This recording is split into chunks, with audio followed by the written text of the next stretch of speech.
So, what makes conversations difficult? We talked about this a little bit last week, and today we're going to dive into it a little more. We laid out two of the first steps on our roadmap, and today we're going to give you those final two steps so that as you're approaching conversations that are difficult, which there are many that we navigate on a regular basis, you'll have the tools to help you be able to find connection in those times of concern and complicated conversations. Welcome to The Grit Show, where our focus is growth on purpose. I'm your host, Shawna Rodrigues, and I'm honored to be part of this community as we journey together with our grit intact to learn more about how to thrive and how to get the most out of life. It means a lot that you are here today. As you listen, I encourage you to think of who may appreciate the tidbits of knowledge we are sharing and to take a moment to pass this along to them. Everyone appreciates the friend that thinks of them, and these conversations are meant to be shared and to spark even more connections. Last week, when we started this conversation, I introduced you to the first two steps on our roadmap. The first was R, reflection. We went over a few different things you should reflect on before you actually enter your conversations. If I were you, I would go back to the last episode and listen to that in more depth because it takes a bit of time to kind of run through those different pieces of what you need to reflect on and take into consideration before approaching these conversations to help you prepare. Then we talked about O, which is focusing on outcomes. We wanted to decide what you wanted your desired outcome to be. And we also talked about what are some of the outcomes that are outside your control that may make it more challenging, but the importance of recognizing those pieces in advance. Today, we're going to move on to the A, which is to anticipate, and the D, which is your delivery. When we talk about anticipating, some of that is for you to actually prepare for the conversation, to be able to make sure that the right people are involved. And if they can't be involved, to understand how that will affect the conversation or how else you may be able to get them involved if they can't actually be there. Is it a conversation that both you and a sibling need to be part of? Conversation that you need your partner there for because it involves your kids? Or is it something you need to touch base with your boss about or your partner about before you enter that conversation so you can have their perspective intact as you go into it? So anticipate who else's perspective is needed and who else might need to be there or whose opinions need to be there even if they can't be there. You also need to make sure that you have the information you need before you enter the conversation or have had an opportunity to gather it, or you're using that conversation as a way to gather that. So those are some things you can anticipate. You also want to look at how uncertainty or fear might be playing into what you're going into. When I lived in Boston a number of years ago, my teenage niece came to live with us for the summer. Once she was there, we learned that she hadn't passed all of her classes for the term before she had come out for the summer and she was in high school. We were very concerned about this. And honestly, she may not have come out and stayed with us had we known that she hadn't passed her classes.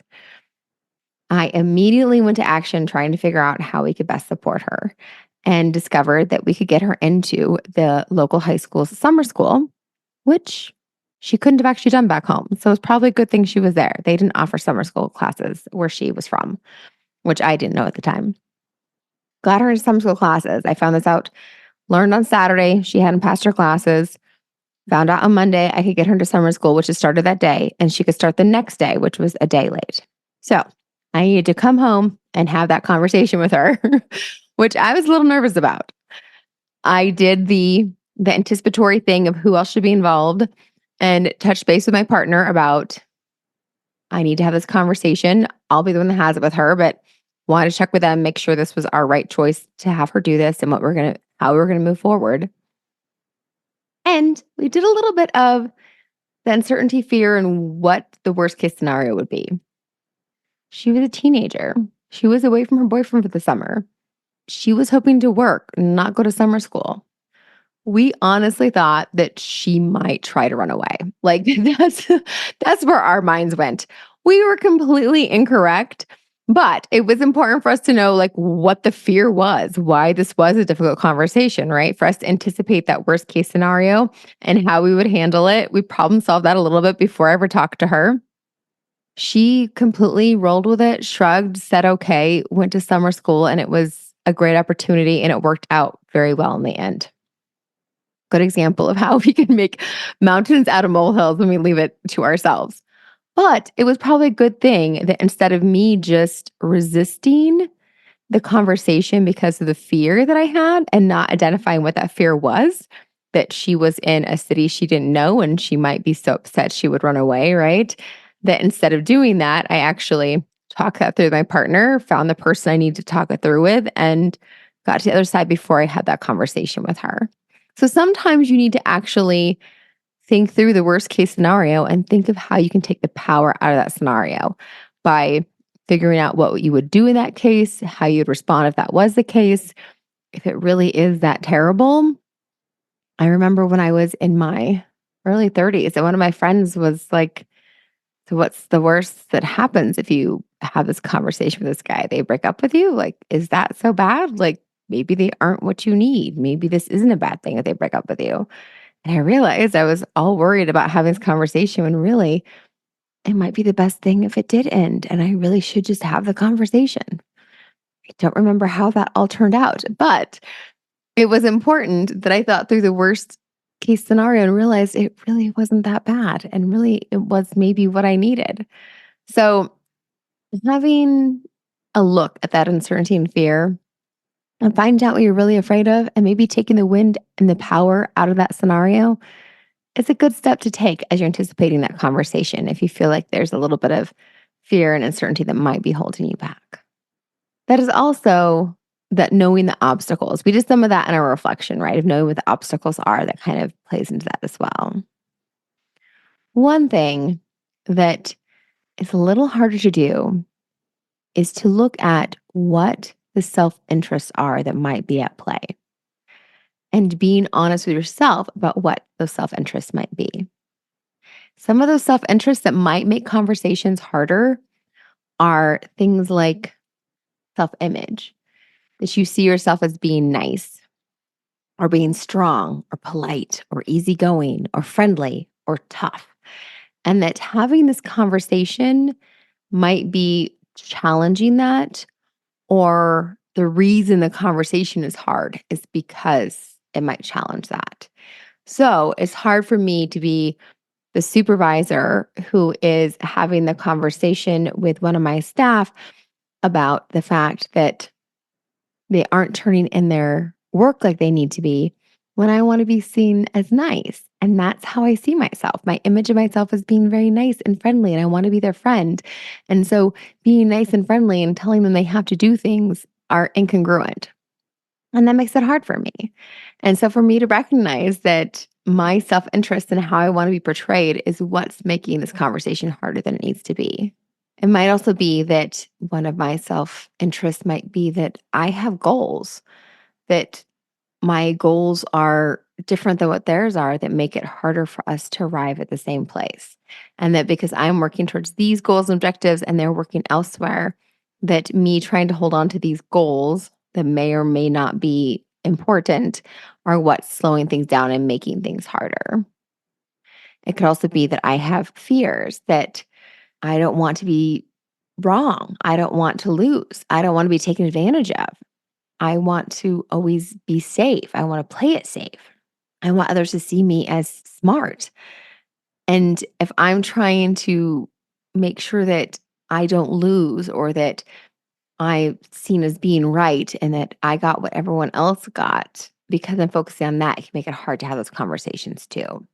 So, trying to look at what some of those fears or even how your self image or your ego that you want to be seen for your sacrifice, you want to be seen as the person that should be acknowledged for your work, you don't want to be second guessed. Like when you have those pieces that are at play, that they can make those conversations even harder. So, if you have a child that continually second guesses you, that that's what's making the conversation hard is that you don't want to be second guessed. And that you might have a child who the way their brain works is that they question everything and that's just the way they are.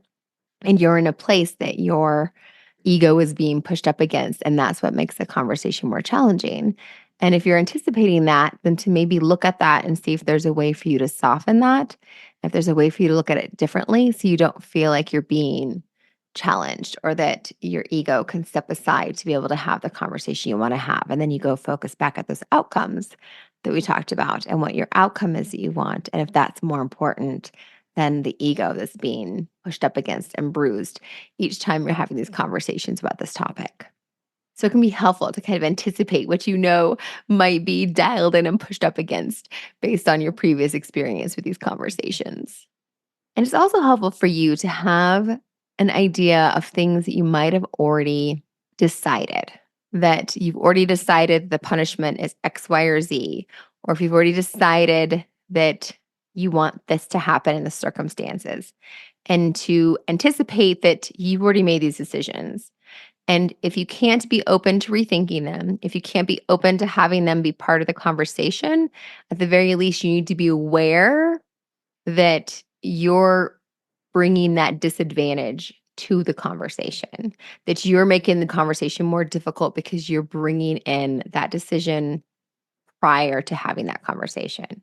So if you're going to be having a conversation with somebody you supervise and you've already decided that they have to work with a certain individual on a project and you're just going to inform them of that, that the reason why this conversation is more difficult is because you've already decided that and it's not an open topic for discussion.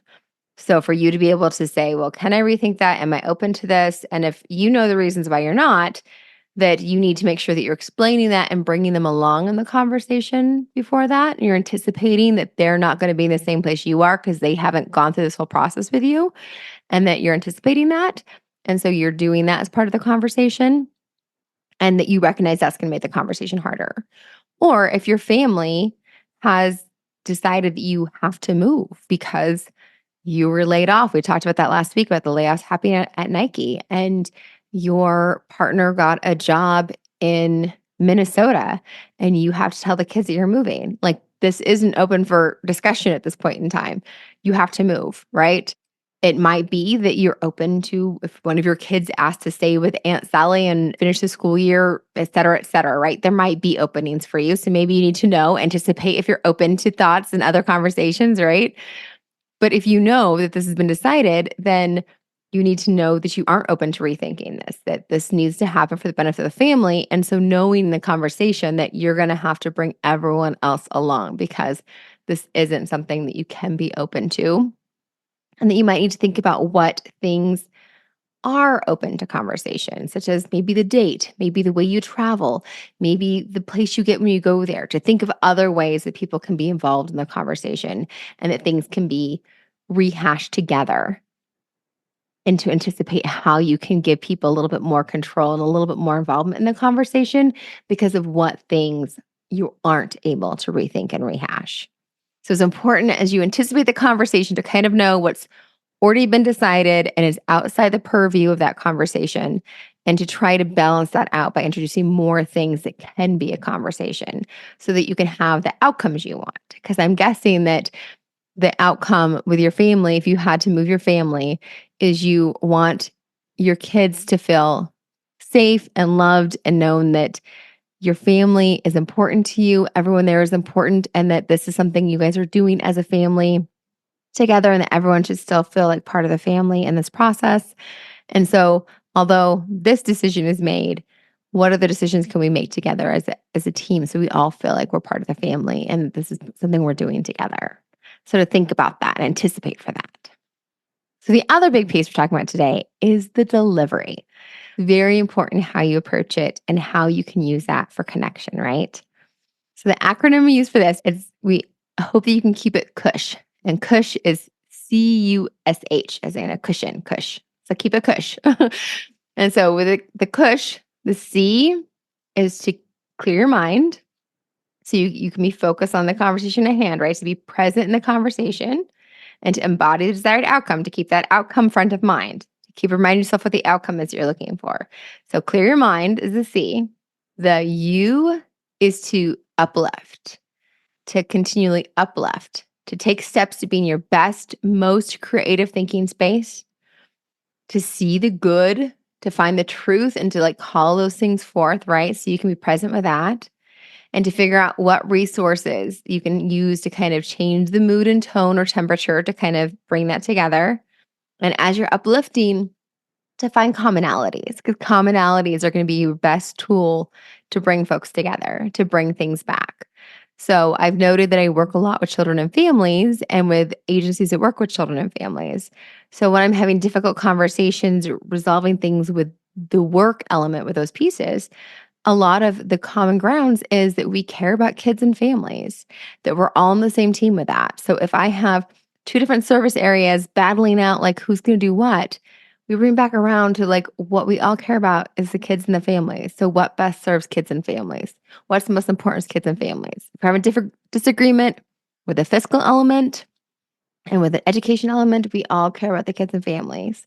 So how can we do this? Because we need the money to keep the doors open. So we need the money to work, but we also we're education's important for the kids and families. So how can we all work together and keep that at the center? And so if you're with your family and you're having a conversation with one of your siblings about your parents and long-term care for them, then the conversation can be about we all love mom and dad. We all care about them. Like, this is what we're here for. This is our common ground. This is where we're starting this conversation from. So try to find that common ground wherever you're at in those conversations. That's when you're uplifting, you're lifting everyone up to that common ground, right? And there's a lot more examples that I use when I'm doing trainings, but we're packing this all in. So we're not going to go into this, but that's a little piece of how you can uplift. And the S and the H in CUSH is you want to make sure the other person feels seen and heard in these conversations. So you need to turn those listening ears on. You need to stay curious and you need to validate emotions, even when you can't validate behaviors. Because a lot of times you can't validate the behaviors, right? You can't support the way somebody's been acting. You can't validate if you're having a conversation with a teen and they stayed out way too late or they didn't pass a class. Like you can't validate that behavior, but you can validate the emotions. You can validate that you understand that it's important to them to feel like they're part of their peer group, that you understand that they want to be with their friends. You remember what it's like to be a teen and want to be with your friends and be out and lose track of time, however, safety, et cetera, et cetera, et cetera. So, right. So, but validate the emotions that they have, even if you can't validate the behaviors.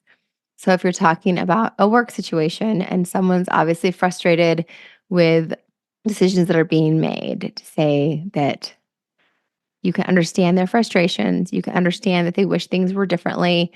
You know that it's challenging to work somewhere when there's been layoffs. You can find all the different ways to validate when you have young kids that are throwing tantrums. Like, I know it's upsetting when you don't get to have the things that you want. I know it's hard to be small and have everyone else telling you what to do all the time. So, when you are making sure they are seen, that you are validating them and that you're validating the emotions, even when you can't validate the behaviors. And then part of that being heard is to make sure you are listening to them and that you stay curious and that you use open ended questions. Open ended questions help you seek to understand. So when you're talking to them, to be able to say things like, what do you mean by? And there's an exercise that I do when I do trainings where we actually talk about how different people mean things and don't even realize what the differences between the definitions of always and never and sometimes and how different that can be. So sometimes it's useful to say things like, what percentage of the time does that happen? Or when was the last time that happened? Or can you tell me more about how that would work? So you are honestly listening and trying to understand. So if you're with your partner, with your sibling, with your parent, and there's something they want to do, that you're actually listening to try to understand what their plan is and fully hearing them out, which a lot of times we're just listening so that we can speak and tell them what we've already decided, right? Instead of actually listening about how that might work. And so if you really are needing to move or relocate and your child has a plan about how they're going to help you pick out the house that you guys are going to move to say, like, so help me understand how that would work. Cause I can't imagine how you would be giving me input on the house if you're not going to be traveling with us to look at houses when we go there. But to actually, like, I'd like to understand more about that. Can you explain that a little more? And using these open ended ways to gather more information and to really listen and to make sure that they feel seen and they feel fully heard. So, those are the things that we want to make sure that you have in your pocket when you're getting ready for the actual conversation. So, let's go over that one more time. Keeping it cush. When you're having a complicated conversation, you have a full roadmap, right? ROAD. So, we're at this last step of the delivery. And when you're looking at the delivery, you want to keep it cush. You want to clear your mind. You want to be uplifting. And there's a lot of things under that we just discussed. So you can go back and listen to all the pieces of the ways you can be uplifting that conversation. And then for the S and the H, you want to make sure that they feel seen and they feel heard. And with feeling seen, we want to make sure we validate them. And that is dating the emotions, even if we can't support the behaviors. And in feeling heard, we want to make sure we're listening, not listening to respond, but listening to hear. And that involves a lot of open ended questions and inviting phrases to have them continue to explain till they get to a level that we really do understand. So you have made it completely through the roadmap. And these are some great tools. Like I've said, it's a much more in depth training, but this is a great way to start some ways that you can use to help you navigate those difficult conversations and be able to look at ways you can contribute to them in a more positive way and to be able to build them and look at them deeper.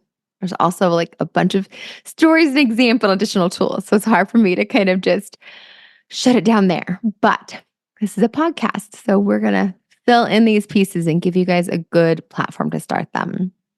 So today we're going to switch things up and we're going to lead with the grit wit instead of our self-maintenance minute. And we're going to talk a little bit more about how you can apply this. And last week we talked about you selecting a specific conversation that you wanted to kind of apply this to and take this forward on. So as we're doing that, there's a lot of elements, right? So you could listen back to the whole episode and hopefully if you had that in mind throughout the episode, you were already applying it. But today, I really want you to specifically think about what things have I already decided that I might be open to rethink. And if there are things that I've already decided that aren't negotiable, like we have to move to, I think I said Michigan, right? Michigan, Indiana, somewhere. If we have to move or this has to happen, what things can I bring into the conversation that are negotiable? So that you aren't just telling somebody this needs to happen or this is going to happen.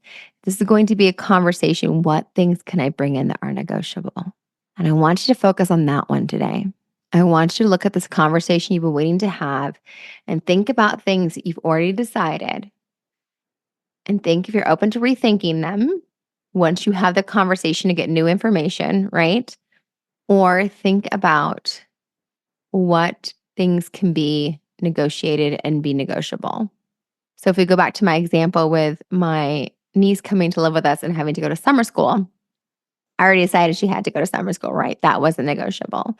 And so some of the things that were negotiable was how she was going to get to school, if she was going to walk, if she was going to get rides, how that was going to work, when she was going to do her homework and have access to a computer. So we had all these other things that we worked through with her and that conversation once I got over my initial shock of how well she took it all, right?